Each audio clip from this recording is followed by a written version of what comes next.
So yun mga kalapatid, ito yung ibon natin na si Miss Tiny. 201 kilometers ang nililipad. Isang mata lang ang gamit. Ito mga kalapatid. Ito, focus mo. Ayan o. Mga kalapatid, so kinakarga natin. Bulutong na, kinain na. Pero at least nakauwi pa din 201 kilometers.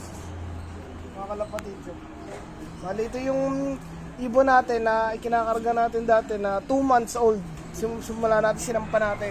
Ngayon, nasa 4 months na ito mga kalapatid. Dahil dito na tumanda sa karera. First lap motor cup, cut off.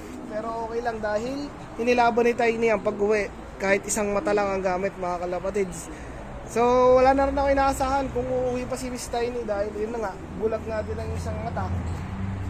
At hindi makakita at mahirapan. Pero inilaban pa rin ang pag-uwi ni Miss Tiny mga kalapatid. So ayun, kita-kita na binubulutong ang mata.